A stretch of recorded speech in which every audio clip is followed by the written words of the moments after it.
The town of Hollow Creek was a place forgotten. Nestled deep in the mountains, it was shrouded in an eerie silence. The locals knew its secrets, they knew the stories. The whispers of tragedy clung to its empty streets.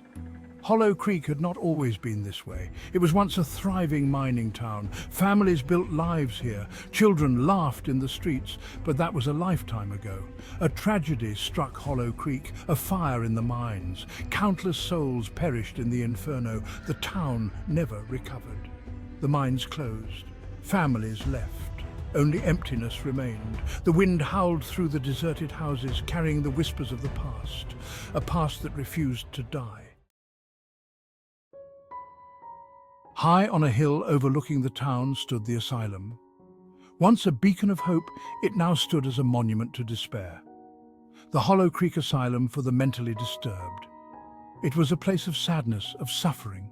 Stories circulated about the asylum, stories of patients driven mad by their afflictions, stories of cruel experiments, of inhumane treatments. The truth was lost to time. One story persisted, the tale of Dr. Elias Crane. A brilliant but eccentric physician, Dr. Crane was obsessed with unlocking the secrets of the human mind. His methods were unorthodox, his treatments experimental. Dr. Crane disappeared one night, vanished without a trace. Some say he met a grim end at the hands of his patients. Others believed he simply wandered off into the woods, driven mad by his own experiments. A group of friends, drawn by the town's dark history, decided to explore Hollow Creek. There was Liam, the skeptic, always the voice of reason. Emily, the adventurous one, eager to experience the unknown. And then there was Jake, the quiet observer, drawn to the macabre. They had heard the stories, of course, the tragic fire, the haunted asylum. But they dismissed them as mere folklore.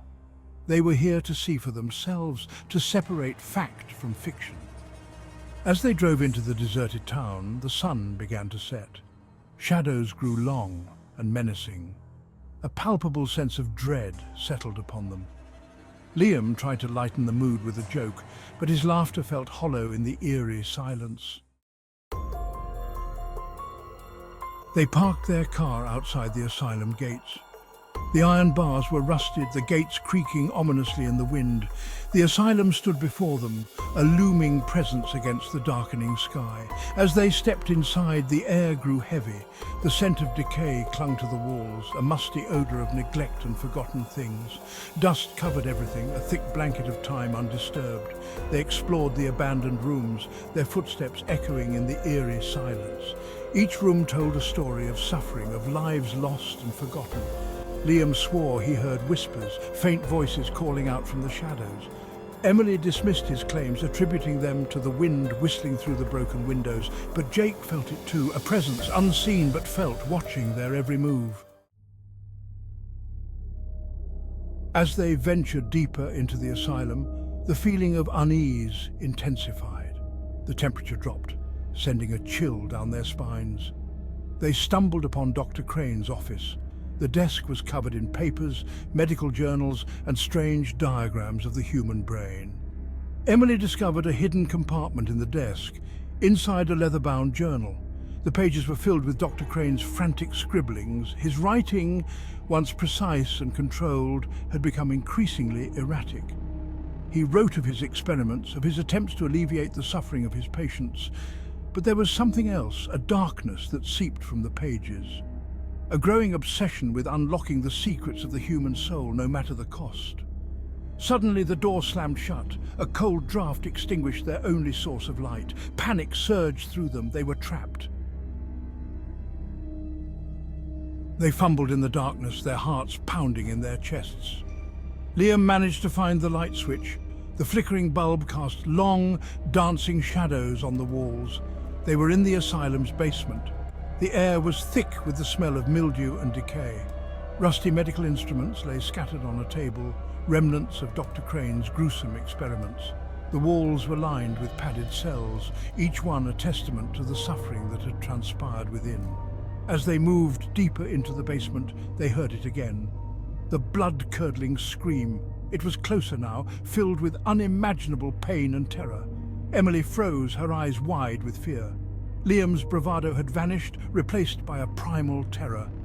Only Jake seemed unfazed. He moved towards the sound, drawn to it like a moth to a flame. The scream led them to a heavy metal door, bolted shut. Liam tried to force it open, but it wouldn't budge. The screams continued, unabated, echoing through the basement. Suddenly, the scream stopped. A deathly silence descended. Then a low growl, guttural and menacing, emanated from behind the door. Panic surged through them. They had to get out, now. They ran, their fear propelling them forward. They raced through the asylum, their footsteps echoing in the silence. They finally reached the front entrance, the heavy doors looming before them. Liam fumbled with the lock, his hands shaking. The lock clicked open. They burst out of the asylum, gasping for breath. They didn't stop running until they reached their car. Safe in the car, they looked back at the asylum, its silhouette stark against the rising sun. The events of the night washed over them, the whispers, the shadows, the scream. It was all too real.